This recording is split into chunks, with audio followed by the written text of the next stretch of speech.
마가복음은 예수님의 행적을 기록한 4개 복음서 중에서 가장 분량이 짧습니다. 그래서 예수님의 삶을 가장 함축적으로 잘 기록해 놓은 것이 마가복음이에요. 그래서 마가복음을 읽어보게 되면은 예수님의 삶, 예수님의 행적을 아주 잘 정돈해서 예수님이 어떠한 분인지를 소개해 주고 있습니다. 이제 마가복음을 차례대로 묵상할 텐데 우리가 예수님의 생애에 대해서 살펴볼 뿐만 아니라 거기서 더 나아가 예수님의 성품, 또 예수님의 인격, 또 예수님이 인간들과 어떻게 관계를 맺으면서 공생애를 보내셨는지 같이 살펴보면서 우리도 예수님을 더 깊이 닮아가는 시간 되시기를 주님의 이름으로 축복합니다. 20절 말씀 한번 읽어보겠습니다. 시작. 집에 집에 들어가시니 들어가시니 무리가 무리가 다시 모임으로 식사할 겨를도 없는지라. 예수님의 삶을 엿볼 수 있는 장면 중에 하나인데 많은 사람들이 예수님에게 찾아왔어요. 몰려왔어요. 그러므로 말미암아 예수님이 식사할 겨를조차 없었다 이야기하고 있어요. 다른 복음서들을 확인해 보게 되면은 예수님에게 찾아온 사람들이 병든 자들이고 귀신 들린 사람들이고 또 한편으로는 예수님의 말씀을 듣고자 무리들이 찾아왔다 그렇게 이야기하고 있어요. 이렇게 많은 사람들이 특별히 어렵고 힘든 사람들이 찾아왔기 때문에 예수님은 그들을 고치시고 돌보시느라 식사할 겨를조차 없었던 것입니다. 그런데 예수님께서 이렇게 식사할 겨를조차 없었다는 표현은 복음서 곳곳에 등장하게 됩니다. 즉 이번 한 번만 그런 것이 아니라 예수님이 3년 공생애를 하시면서 많은 사람들을 돌보고 섬기느라고 식사할 겨를이 종종 없었던 것만 같은 거예요. 그만큼 예수님은 자신에게 맡겨진 3년의 시간 동안 최선을 다해서 사람들을 섬기고 돌보며 자신의 사명을 감당했습니다. 또한 예수님의 성품 자체가 매우 성실하셨다는 것을 보여주는 거예요. 이게 예수님의 삶이었고 예수님의 성품이었던 거예요. 이런 모습이 아마도 참 목자의 모습이 아닌가 그런 생각하게 됩니다. 자신들에게 찾아오는 사람들을 잘 돌보고 또 그들을 섬기고 그들을 위해서 기도해 주시는 모습들. 예수님이 자기 자신에 대해서 무엇이라고 말했습니까? 나는 참 목자다 이렇게 이야기했어요. 그리고 예수님께서 자신을 참 목자라고 말한 것처럼 예수님은 그런 삶을 살아가셨던 것을 말씀을 통해 확인하게 되는 건 아니겠습니까? 오늘도 우리 비치교 식구들이요, 여러분이 말한 것처럼 살아갈 수 있게 되기를 바라고, 여러분이 말과 삶이 일치가 되었을 때 그때 우리 속에 예수님의 모습이 드러나게 될 줄로 저는 믿습니다. 전 이런 예수님의 모습을 바라보면서 닮아가고 싶은 것도 맞지만 또 한편은 이렇게 예수님처럼 살아가는 사람이 되고 싶은 마음도 한편에는 있지만 또 한편으로는 이런 사람과 같이 살고 싶다는 생각도 합니다. 예수님의 모습을 보면서 닮아가고 싶은 생각도 들지만 이런 분이 곁에 있으면은 너무나 행복하겠다. 한 사람 한 사람을 최선을 다해서 섬겨가는 모습, 진짜 참 목자의 모습이구나 그런 생각해 보게 되는 거예요. 우리 비치그 식구들도 예수님처럼 예수님의 성품도 닮아가시고 성실하심도 닮아가시고 여러분 곁에 있는 사람들에게 신실하게 대할 수 있는 우리 비치그의 가족들이 되시기를 주의 이름으로 축복합니다. 그럼 이제 예수님께서 어떻게 살아가셨는가 좀 더 구체적으로 살펴보면서 오늘 말씀을 하나씩 묵상해 보도록 하겠습니다. 첫 번째 말씀을 통해 우리가 묵상하게 되는 것은 예수님은 미치거나 귀신 들린 존재가 아니라 하나님의 참된 아들 그리스도이심을 오늘 사건이 우리에게 보여주고 있습니다. 21절부터 22절까지 한번 읽어볼게요. 시작. 예수의 친족들이 듣고 그를 붙들러 나오니 이는 그가 미쳤다 하밀러라. 예루살렘에서 내려온 서기관들은 그가 바알세불이 집혔다 하며 또 귀신의 왕을 힘입어 귀신을 쫓아낸다 하니 예수님에 대한 잘못된 소문과 그 소문에 대처하는 예수님의 모습을 볼 수 있어요. 우리가 살아가면서 우리 자신에 대해서 잘못된 소문 때문에 속상해하거나 심지어는 관계가 어려워지는 경우를 누구나 경험했을 것입니다. 그런데 그때 지혜롭게 대처하지 못하면 오히려 상황이 더 악화되기도 하고 관계가 단절되기도 하고 또 심지어는 내 자신도 스스로 고립될 경우도 있는 거예요. 그래서 우리가 살아가다 보면서 겪게 되는 오해, 또 잘못된 어떤 소문들, 그런 것들을 지혜롭게 대처할 줄 아는 것이 중요한 거죠. 오늘 우리가 읽은 말씀을 보니까요, 예수님의 가족들에게 좋지 않은 소문이 들려온 것만 같아요. 그래서 예수님의 가족들이 예수님을 찾으러 나와온 것입니다. 말씀을 보니 여기서 예수님에 대해서 미쳤다 하는 소문이 나게 된 거예요. 그 소문을 예수님의 가족들이 들은 거죠. 예수님이 미쳤다는 것을 보게 되면 아마 예수님의 행동이 이상하다, 이런 이야기를 예수님의 어머니 마리아나 예수님의 동생들에게 한 것이겠죠. 당신 아들 이상한 것 같아. 자꾸 이상한 말을 하고 다녀. 그 이야기가 예수님의 어머니에게 들려오게 된 거예요. 또 특히 그 당시에 미쳤다라고 하는 표현은 귀신 들렸다는 표현과 거의 같은 표현이었어요. 아마 그 사람이 이상한 행동을 하는 것을 보면은 당신의 아들이 귀신 들렸을지도 몰라.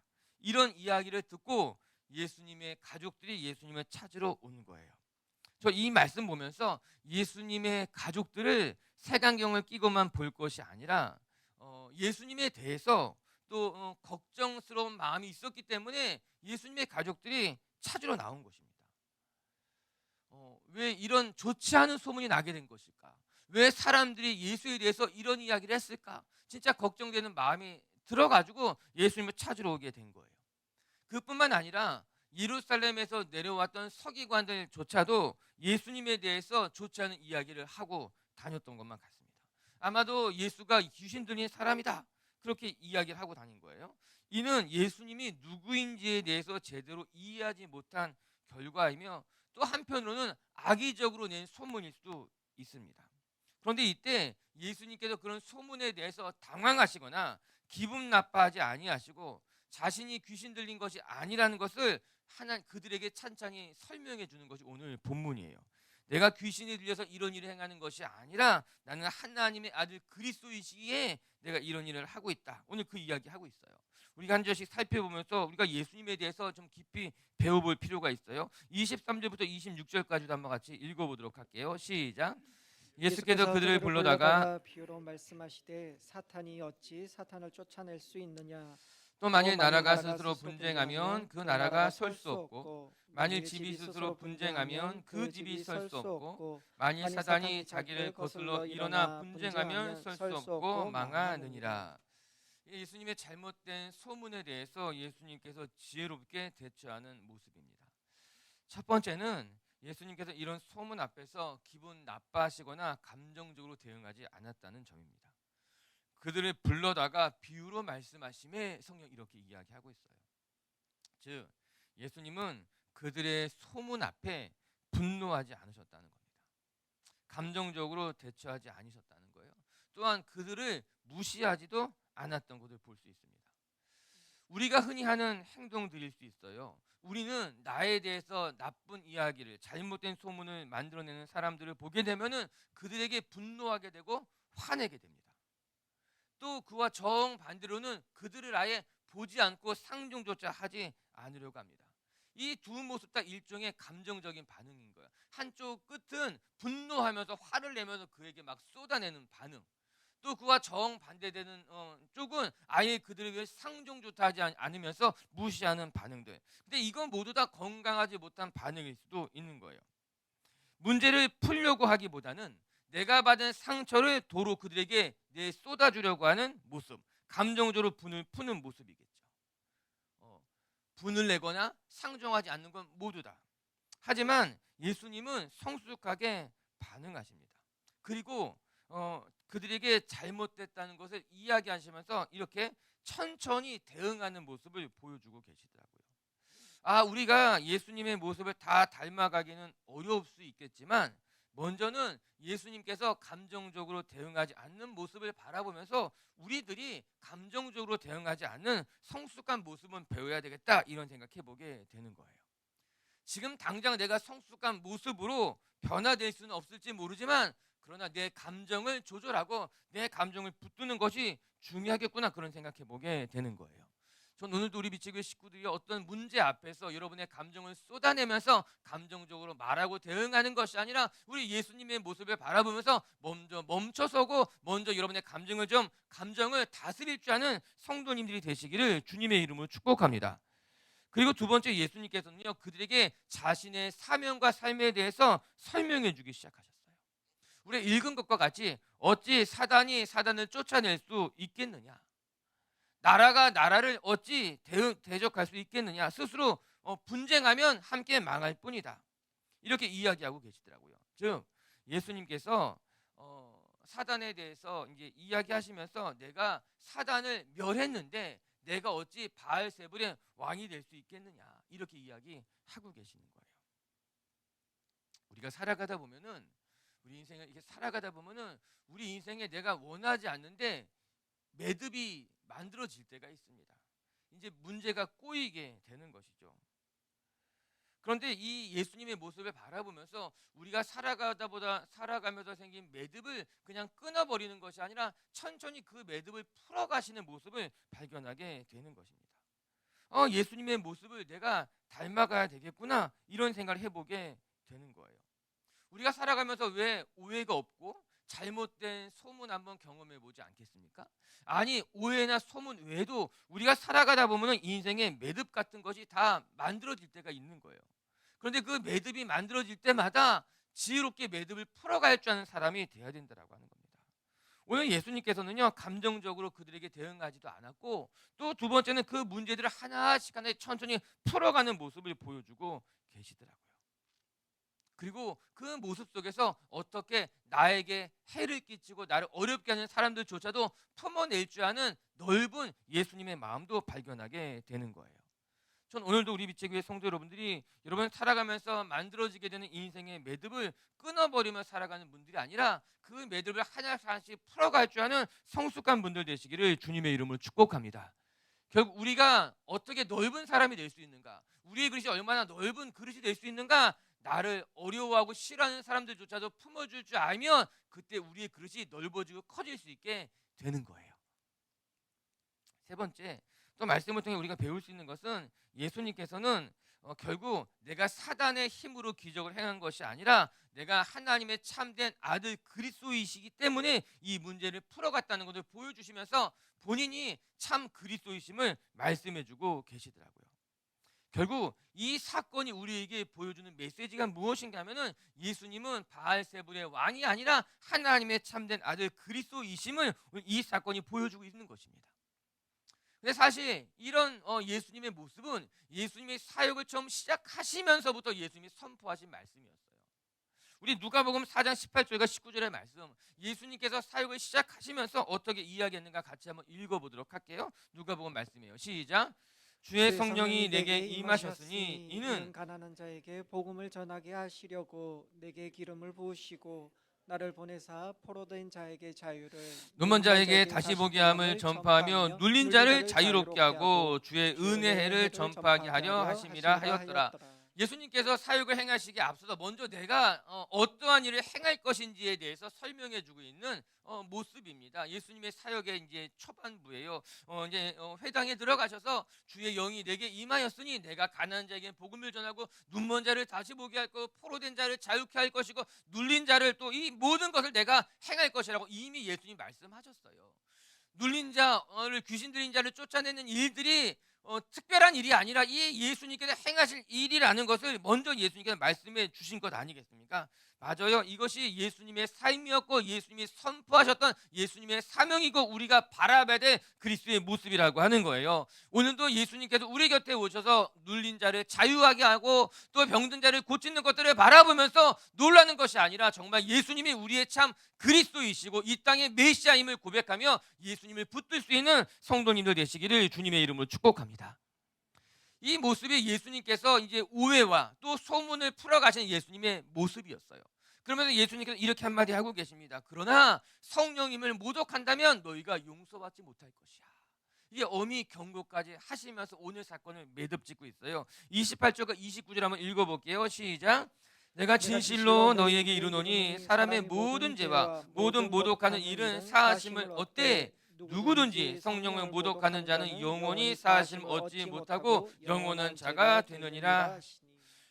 너희가 모든 죄는 용서받을 수 있겠지만 그러나 성령을 모독하는 일은 용서받을 수 없다 말씀하시는 거예요. 성령을 모독하는 일이 무엇인가? 예수가 그리스도이심을 인정하지 않는 것이 성령님을 모독하는 일인 거죠. 앞서 서기관들은 예수님을 바라보면서 그는 그리스도가 메시아가 아니라 어쩌면 바알세불의 왕일 수 있겠다 이렇게 예수님을 모독한 것 아니에요? 예수님을 오해했을 뿐만 아니라 예수님을 잘못된 길로 이렇게 몰아간 것 아니겠어요? 그때 예수님께서 말씀하시는 거예요. 나를 예수 그리스도를 메시아로 바라보지 않는 것, 그것이 성령님을 모독하는 일이라고 하는 겁니다. 맞아요. 사랑하는 빛의 교회 성도 여러분, 모든 죄는 사함을 받을 수 있지만 예수님을 그리스도라고 인정하지 않는 것은 용서받을 수 없는 일인 거예요.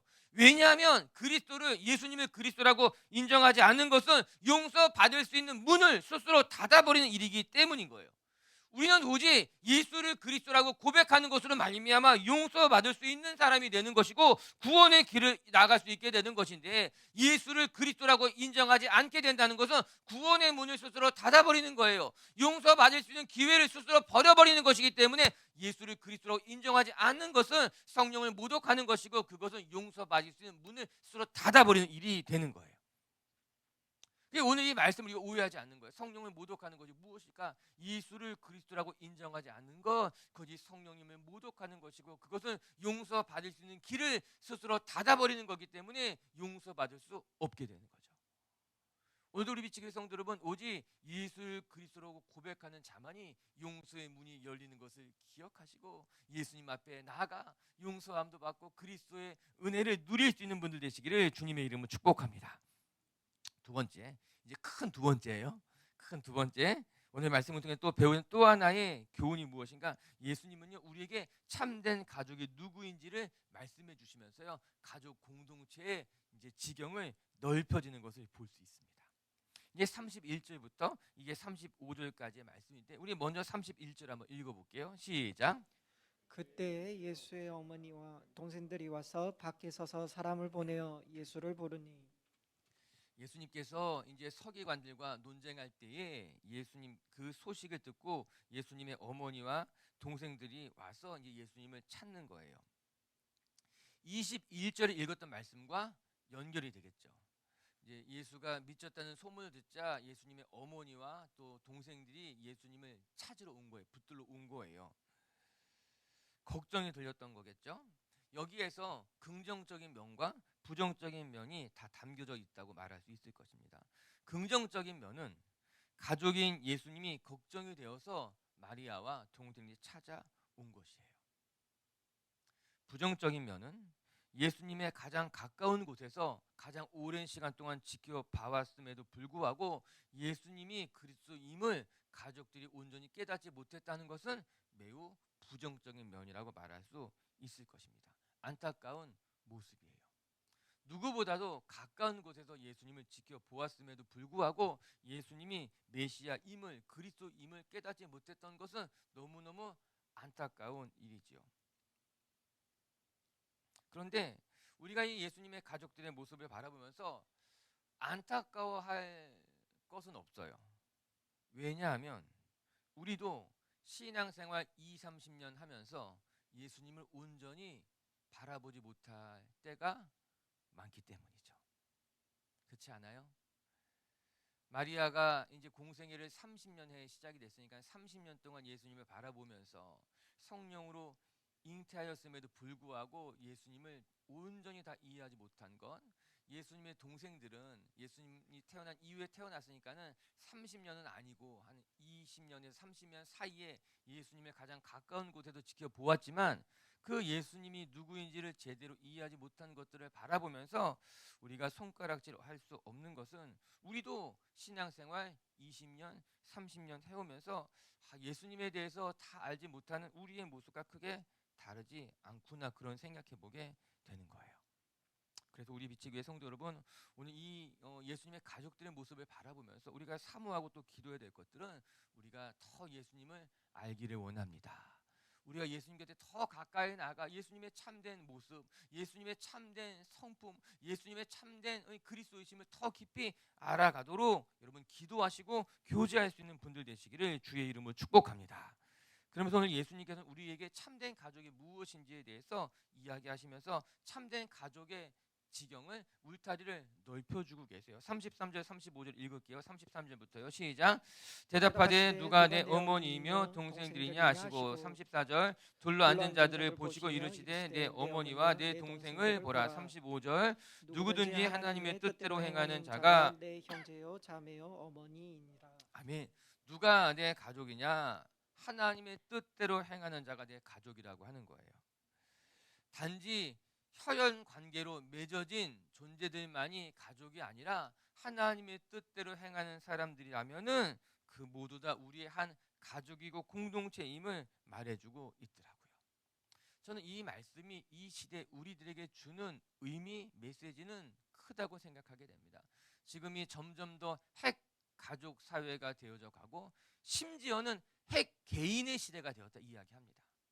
이제 이전에는 뭐 세넷이 낳고 가족 공동체에서 핵 가족 공동체로 4인 가족, 3인 가족, 부부 가족, 핵 가족 공동체로 좁아졌을 뿐만 아니라 이제는 핵 개인의 시대다까지 말하는 이 시대 속에서 오늘 예수님께서는 이야기하고 계신 거예요. 가족 이기주의 속에 살아가는 이 시대 속에서 내 자녀가 최고이고 내 자녀만 지키면 된다고 생각하는 이 그릇된 잘못된 가족 이기주의 사회 속에서 정말 그리스도인들이 어떻게 살아가야 하는 것이 옳고 아름다운지를 이 말씀이 보여주고 있는 것만 같더라고요. 단지 혈연으로만 맺어진 가족만이 가족이 아니라 우리가 그리스도 안에서 공동체 안에서 우리가 함께 나의 자녀가 아니라 우리의 자녀를 돌보고 나의 부모가 아니라 우리의 부모를 돌보고 함께 하나님의 나라를 꿈꾸고 하나님을 향해 나아가는 것이 진짜 참 가족이고 공동체라는 것을 우리에게 말씀해주고 있는 건 아니겠습니까? 초대 교회가 로마인들에게 또 이방인들에게 오해를 받아서 핍박당하게 됐던 계기 중에 하나가 초대 교회가 오해를 받았던 것이 있었던 거예요. 크게 두 가지의 오해를 받았는데 하나는 성만찬식 하는 것을 바라보면서 저들이 사람을 먹는 것이 아니냐, 뭐 이런 잘못된 오해가 하나가 있었어요. 두 번째는 그들이 언어 속에서 젊은 여자를 바라보면서 자매라고 하는데 그 자매 친어머니를 바라보면서도 또 자매님이라고 하는 거예요. 이들은 어떤 집단일까? 뭐 형제님이라고 하는데 형제의 어머니를 바라보면서 자매라고 말하는 것을 보게 되니까는 이 로마 사회 속에서 이 그리스도인 공동체 그리스도를 믿고 따르는 저들은 참 이상한 집단이다라는 오해를 하게 된 거죠. 그런 것들이 이제 교회에 대한 잘못된 이해 또 그들이 교회를 핍박하게 되는 빌미 이런 것을 제공하게 된 거예요. 윤리적으로 이상한 집단이다. 사실은 그렇지 않은 거죠. 교회는 어느 집단보다도 훨씬 더 윤리적으로 고결했습니다. 그런데 교회 안에는 혈연 가족을 넘어선 정말 서로가 서로를 돌보고 아껴주는 모습이 공동체 안에 있었던 거예요. 이 모습을 보면서 우리가 반드시 짚고 살펴보아야 될 말씀 중 하나가 무엇인가 하면 예수님께서 십자가 달려 죽으실 때에 요한에게 무엇을 말합니까? 보라 너의 어머니다. 마리아를 향해서. 그래서 마리아를 돌보고 지켜줘라. 예수님이 당부하시고 돌아가시게 된 건 아니겠어요? 이게 무슨 말이겠어요? 예수님은 자신의 이제 육신의 어머니였던 마리아와 가족들에 대한 혈연 가족으로서의 책임을 가지고 있었던 거예요. 그뿐만 아니라 더 넓게는 우리 모두가 다 한 가족이기 때문에 나는 이제 하나님께로 가지만 내가 이 어머니를 돌보는 것이 마땅하다고 맡기시기까지 했다는 거죠. 오늘 이 말씀을 보면서 우리 빛의교회 공동체가 단지 내 자녀, 내 가족만 소중하게 여기는 가족 이기주의에서 벗어나서 우리의 자녀, 우리의 가족, 우리의 부모라고 고백하면서 서로가 서로를 돌볼 수 있는 정말 참된 공동체로 성숙되어져 가기를 주님의 이름으로 축복합니다.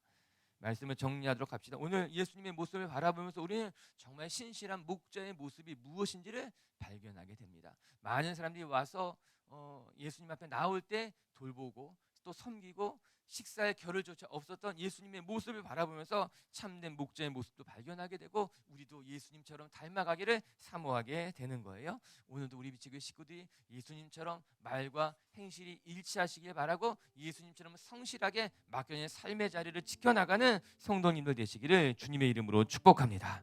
두 번째 말씀을 통해 배우게 되는 건 예수님이 하나님의 참된 아들 그리스도이심을 기억하면서 성령님을 모독하는 어리석은 자가 되지 마시고 여러분 주변에 일어나는 잘못된 오해와 소문 속에서도 정말 성숙하게 대처해 나갈 수 있는 하나님의 자녀들이 되시기를 주의 이름으로 축복합니다.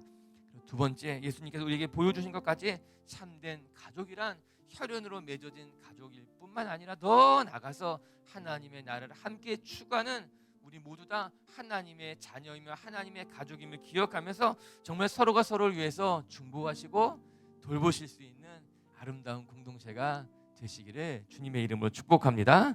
같이 함께 기도합시다.